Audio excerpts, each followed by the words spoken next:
प्रश्न क्रमांक 7 दिलाय. एका शाळेची सहल शनिवारी मध्यान्हपूर्व बघा, शनिवारी निघाली गाडी, शनिवारी सकाळी समजा निघाली गाडी, सकाळी 6:30ला गाडी निघाली तुमची. ओके, तर तुमची गाडी पोहोचली कधी बघा, ती दुसऱ्या दिवशी रविवारी मध्यान्होत्तर. तर रविवारी गाडी पोहोचली तुमची मध्यान्होत्तर म्हणजे दुपारी 8 वाजता. बघा, दुपारी म्हणजे सायंकाळची 8:15ला परतली बरं का. तर सहल एकूण किती तासाची झाली हे विचारले आपल्याला. ओके, तर बघा शनिवारी सकाळी 6:30 बरं का, शनिवारी सकाळी 6:30 ते रविवारी सकाळी 6:30. बघा हे 6:30 शनिवारच्या सकाळी 6:30 ते रविवारी सकाळी 6:30 पर्यंत टोटल हा जो टायमिंग आहे तो आहे 24 तासाचा. हा किती आहे? 24 तासाचा टायमिंग आहे. आता रविवारच्या 6:30 पासून हे रविवारच्या सकाळचे 6:30 आहेत, तिथून तुम्हाला रविवारच्या 12पर्यंत जायचे. बघा 12पर्यंत जायचं म्हणलं तर हे झाले 5 तास 30 मिनटं दुपारच्या 12पर्यंत बरं का. आणि दुपारच्या 12पासून हे 8:15पर्यंत हे 8 तास 15 मिनटं. टोटल जर बेरीज केली तर बघा आपण हे 24.00 आणि हे येतील 5 तास 30 मिनटं आणि हे आले तुमचे 8 तास 15 मिनटं. हे 5 4 7 हातचा 1 3 37 तास 45 मिनटं यायले बरं का. तर 37:45ला ह्यांनी कसं लिहिलं बघा, याच्यामध्ये इथं ह्यांनी लिहिले 37:45ला 37 3/4 तास. पर्याय 2 हे तुमचं उत्तर आहे. प्रश्न क्रमांक 8 दिलाय. एक गाडी मुंबईहून निघून पुणे येथे 4 तास 15 मिनिटात पोहोचते. बघा 4 तास 15 मिनटं या वेळेत गाडी पोहोचते. जर ती गाडी मध्यान्हपूर्व 11:15 वाजता निघाली असेल. बघा ही गाडी निघाली कधी? 11:15 वाजता, म्हणजे 11:15 गाडी निघाली आहे. ओके, तर ती पुणे येथे किती वाजता पोहोचेल? बघा 11:15 आहेत, 11:15 पासून आपल्याला 4 तास 15 मिनटं पुढे जायचं आहे. तर हे जे आहेत 4 तास 15 मिनटं याच्यात डायरेक्ट ॲड करायचे आहेत आपल्याला. चला 5 आणि 5 10ला 0 हातचा 1, हे झाले 30 मिनटं. 11 आणि 4 15 15 30. आता 15:30 आहे का बघा, इथं नाही आहे. 15:30च्या ऐवजी 15:30 म्हणजे काय असणार आहे? 3:30 मिनटं. ओके, 3:30 मिनटं म्हणजे 3:30 वाजता. बघा मध्यान्होत्तर 3:30 वाजता. तर बघा पर्याय 4 दिले आपल्याला, मध्यान्होत्तर 3:30 वाजता हे तुमचं उत्तर असेल. प्रश्न क्रमांक 9 दिला आहे. एका आठवड्याची मिनिटे किती? ओके, तर बघा एका आठवड्यात दिवस असतात तुमचे, दिवस असतात 7. ओके, तर प्रत्येक दिवशी एका दिवसात एक दिवस जो असतो का, तो असतो 24 तासाचा. ओके, एक दिवस असतो 24 तासाचा. तर 7 दिवसाचे 24 तासाप्रमाणे बघा, तर 24 गुणिले 7 करा, 7 चौक 28ला 8 हातच्या 2 7 2 14 2 16 168 तास हे तुमचे तास झाले बरं का. आता ह्या तासाचे तुम्हाला काय करायचे? मिनटं करायचे. तर 168ला 60 गुणा, कारण एका तासामध्ये 60 मिनटं असतात, म्हणून 168 तासाचे 60 प्रमाणे बघा. हे 0ला 0 देऊन टाका. 6 8 48ला 8 हातच्या 4 6 7 36 आणि 4 40ला 0 हातचा 4 6 1 6 4 10.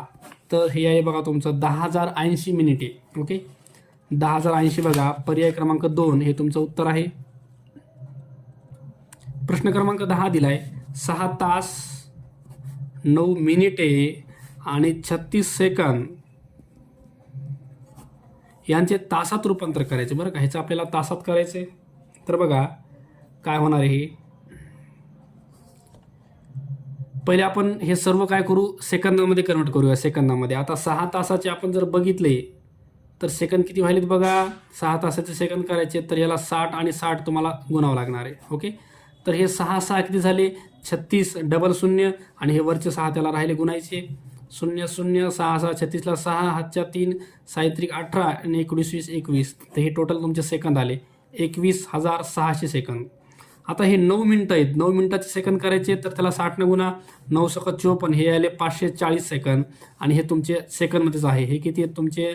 36 सेकंद. ओके, हे सेकंदमध्ये कशाला कळलं बघा डबल एकदा. हे 6 तास आहेत, तासाचं मिनटात करण्यासाठी 60 न गुणलं आणि हे टोटल मिनटामध्ये आलं, मिनटाचं सेकंद करण्यासाठी डबल 60 न गुणलं. तर ह्यांचा गुणाकार 36 आहे, 36ला या 6 न गुणलं तर 21,600. आता टोटल आपण सेकंद जमा करूया. 21,600 प्लस हे किती आहे, हे आहे 540 आणि हे आहे तुमचं 36. बेरीज जर केली तर 6, 4 आणि 3 7, 6 आणि 5 11ला 1, हातचा 1 2 2, तर 22,176 हे टोटल तुमचे सेकंद झाले बरं का. तर हे आहे तुमचे 22,176 सेकंद. सेकंदाला जर तुम्हाला तासात करायचे तर तुम्हाला भाग द्यावा लागेल 60 गुणिले 60 ओके. तर याला आपण डिवाइड करू आता 60 हे 2 शून्य बाजूला ठेवून देऊ, 100 करू 2 शून्याचं आणि हे 6 आणि 6 तुमचं बाजूला टाकून देऊ. वर काय तुमच्याकडं 22,176, 6 भाग द्या आता ह्याला. बघा 6 दिला 6 18, 4 उरले, 6 6 36, 5 उरले, 6 9 54, 3 उरले, 6 6 36. चला डबल खाली यायला 36 96 आणि खाली आहे तुमचं 6 गुणिले 100. चला ह्या 6 भाग द्या, 6 6 36, पुन्हा 6 1 6, 3 उरले, 6 6 36. तर हे आले तुमचं 616 भागिले 100 आणि 616 भागिले 100 म्हणजे 6.16 तुमचं टोटल उत्तर यायले. 6 तास 16 मिनटं पर्याय दिलाय आपल्याला 6.16 तास. क्रमांक 2 हे तुमचं उत्तर असेल. प्रश्न क्रमांक 11 दिलाय, दुपारी 3 ते 4 वाजण्याच्या दरम्यान किती वाजता तास काटा व मिनिट काटा हे दोन्ही काटे परस्पर विरुद्ध दिशेत असतील. ओके, तर याच्यासाठी तुम्हाला एक सूत्र आहे बघा. तर सूत्र तुम्हाला काय काढायचं बघा, किती वाजता म्हणजे आता याच्यात टाईम जर बघितला आपण बघा, घडीनुसार जर टाईम बघितला तर बघा 12 1 2 3 4 5 6 7 8 9 10 11. तर 3 ते 4 वाजण्याच्या दरम्यान, 3 ते 4 वाजण्याच्या दरम्यान म्हणजे 3 वाजून काहीतरी मिनटं झालीत बघा. ओके, तर याच्यामध्ये हा जो तास काटा आहे तुमचा तो इकडं असणार आहे आणि मिनिट काटा जो आहे तो याच्या स्ट्रेटमध्ये आला पाहिजे एकदम. हे दोघं पण एकमेकांच्या परस्पर विरुद्ध दिशेत आले पाहिजे असं आपल्याला बघायचं आहे. तर याच्यामध्ये 3 तर वाजणार आहेत, पण 3 वाजून मिनटं किती झाले हे आपल्याला बघायचे आहेत. ओके, तर मिनटं किती झाले हे पाहण्यासाठी आपल्याकडे एक फॉर्म्युला आहे बघा. तर मिनटासाठी फॉर्म्युला आहे मिनिट बरोबर 60 टाईम 60 टाईम टी म्हणजे जेवढे 3 तास झाले ते 3, नंतर प्लसमध्ये 2 इंटू थिटा अपॉनमध्ये आहे आपल्याला 11. ओके, तर हा जो फॉर्म्युला आहे हा वापरायचा आहे आपल्याला. आता याच्यामध्ये बघा 60ला 60 इंटू टी म्हणजे टायमिंग किती झाला बघा 3 तास, प्लस 2 गुणिले थिटाची किंमत आहे आपली इथून इथपर्यंत जो अँगल व्हायला आहे तो तुमचा 180चा व्हायला बरं का. 2 काटे जेव्हा परस्पर विरुद्ध असतात तेव्हा 180चा स्ट्रेट अँगल होतो, सरळ कोन. 180 अपॉनमध्ये 11. चला कॅल्क्युलेशन करू. 6 हे येईल तुमचं 180 प्लस 18 2 36, 360 भागिले 11. चला बेरीज करून घेऊ. 0 आणि 0 0, 6 आणि 8 14ला 4, हातचा 1 3 4 आणि हे 1 5, 540 भागिले 11. हे आहे तुमचं फ्रॅक्शनमध्ये आलंय. ओके, ह्याला काय करायचं बघा, आपल्याला मिक्समध्ये करायचं आहे. तर 540ला तुम्हाला डिवाइड करायचं आहे 11. 11 4 44, उरले 10, 0 खाली घ्या, 11 9 99, उरला तुमच्याकडे 1. आता याला लिहायचं कसं बघा, हे 49 आणि हे जे 1 आहे बाकी तो वर जाईल आणि जे 11 आहे ते खाली येईल. तुम्हाला असं लिहायचं आहे म्हणजे 49 1/11 मिनटं झालीत बरं का. त्याच्यात टाकू आपण.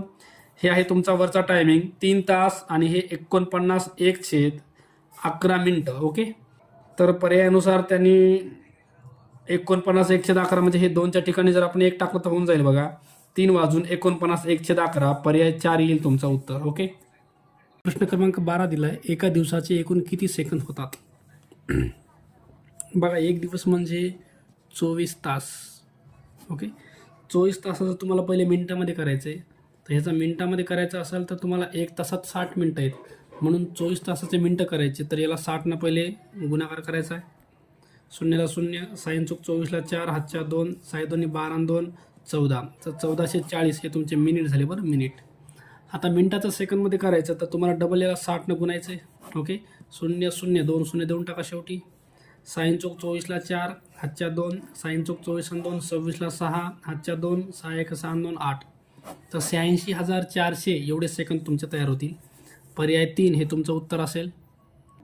दिलं आहे आपल्याला, थुंबा येथे रॉकेट सोडण्याच्या केंद्रातून रॉकेट सोडले ते एका सेकंदात 12 किमी वेगाने जाते, तर ते रॉकेट संध्याकाळी 4:32 ते 4:45 वाजेपर्यंत किती अंतर गेले असेल. बघा 4:32 निघत आहे आणि 4:45 म्हणजे 4:45 तर इथून आपल्याला इथूनपर्यंतचं जे अंतर आहे ते आपल्याला काढायचं आहे. तर पहिले आपण 32 पासून 45 पर्यंत मिनटं किती व्हायले ते बघूया. ओके, तर 45 मधून 32 वजा करा,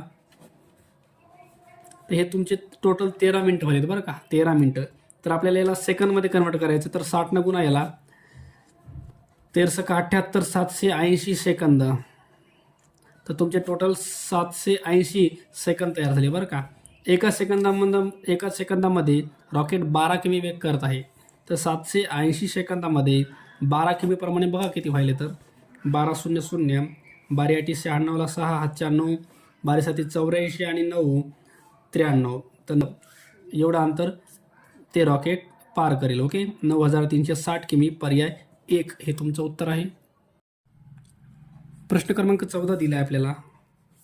एका घड्याळात 9:08 व 11:07 कमी या दोन्ही वेळा एकच असतील तर त्या घड्याळात किती वाजले असतील. ओके, चला आता इथं काय दिले बघा, 9:08 9:08 झालेत. इकडच्या बाजूला 11:07 कमी. आता 11:07 कमी म्हणजे 10 वाजलेत आणि 10 वाजून मिनटं किती झाले. 11 वाजायला जर 7 कमी आहेत तर 10 वाजून 60 मधून हे मिनटं मायनस करा, तर 10 वाजून 60 - 7 एवढे मिनटं झालेत. आता दोन्हीकडच्या ज्या बाजू आहेत आपण मिनटामध्ये घेऊया. हे तासामध्ये आहे, 9 तास आहेत. 9 तासाचे जर आपण याला 60 गुणलं तर हे होतं 9 × 54 540 मिनटं, प्लस हे तुमचे मिनटंच आहेत 8x. इथं ह्याला 60 गुणा, 60 10 हे येतं 600 मिनटं, प्लस हे तुमच्या मिनटामध्येच आहे 60 - 7x, हे पण मिनिट आहेत बरं का. आता याला सॉल्व करायचं आणि आपल्याला एक्सची किंमत काढायची आहे. 540, 600 आणि 60. चला काय करू आपण, हे 8x इथंच ठेवून द्या. हे 7x निगेटिव्ह, याला इकडं आणा, हे झालं पॉझिटिव्ह 7x. पलीकडं 600 आणि 60 हे टोटल 660 आहे. 540 पलीकडे नेलं तर -540 करायच्यामधून 8 आणि 7 हे झालं तुमचं 15 टाइम x बरोबर 660 मधून 540 काढा. 60 आणि 60 हे तुमचं 120 येईल. म्हणजे x बरोबर 120 भागिले 15, 15 भाग द्या, 15 × 15, 15 8 120. तर x ची किंमत किती आली तुमची, 8 यायली 8. ओके, आता तुम्हाला त्या घड्यात किती वाजलेत हे विचारले, तर x ची किंमत किती आली 8. बघा, तर 9 वाजून 8x मिनटं आहेत. ह्याच्यामध्ये एक्सच्या ठिकाणी 8ची किंमत टाकून द्या. 9 वाजलेत आणि हे 8 आणि एक्सची किंमत 8, तर 9 वाजून 8 8 64 मिनटं आणि 9 वाजून 64 मिनटं म्हणजेच तुम्हाला याला 10 वाजून 4 मिनटं लिहिता येईल. ओके, 10 वाजून 4 मिनटं. ह्याच्यातले 60 मिनटं काढले, इकडे 1 तास वाढवला, इकडे 10 तास झाले, इकडे 4 मिनटं उरले. ओके, तर 10 वाजून 4 मिनटे. पर्याय क्रमांक बघा, 10 वाजून 4 मिनटे, पर्याय 4 हे तुमचं उत्तर आहे. प्रश्न क्रमांक 15 दिला आहे. राहुल पहाटे 4:45 वाजता अभ्यासाला बसला. बघा, 4:45 म्हणजे 4 वाजून 45 मिनिटाला अभ्यासाला बसलाय. त्याने दुपारनंतर 1:30 वाजता अभ्यास थांबवला. बघा, 1 वाजून 30 मिनिटाला अभ्यास थांबवला. तर त्याने किती वेळ अभ्यास केला हे विचारले आपल्याला. बघा, 4:45 आहे, 4:45 ते 5 वाजेपर्यंत, हे 4:45 ते 5 वाजेपर्यंत तुमचे किती झाले, 15 मिनटं झाले. हे 15 मिनटं झाले. त्याच्यानंतर 5 पासून आपण काय करू, 12 पर्यंत जाऊया, दुपारच्या 12 पर्यंत. बघा, 5 पासून 12 पर्यंत किती व्हायले, तर 5 पासून 1 6, 5 ते 6, 6 ते 7, 7 ते 8, 8 ते 9, 9 ते 10, 10 ते 11, 11 ते 12, 1 2 3 4 5 6 7 तास. ओके, हे टोटल 7 तास झाले. हे 7 तास झाले आणि इथून पुढं 12 वाजल्यापासून 1 वाजून 30 मिनिटापर्यंत हे झाले तुमचे 1 तास 30 मिनिटं. ओके, सगळ्यांची बेरीज करू आपण. हे तुमचे 7 तास आहेत, त्याच्यानंतर हे आहे 1 तास 30 मिनिटं आणि हे आहे तुमचं 15 मिनिटं. चला बेरीज करून घेऊ. हे तर 5, हे तर 4 आणि 7 आणि 1 8, तर टोटल व्हायले तुमचं 8 तास 45 मिनिटं. ओके, तर पर्याय बघू आपण, 8 तास 45 मिनिटं, पर्याय 4 हे तुमचं उत्तर असेल.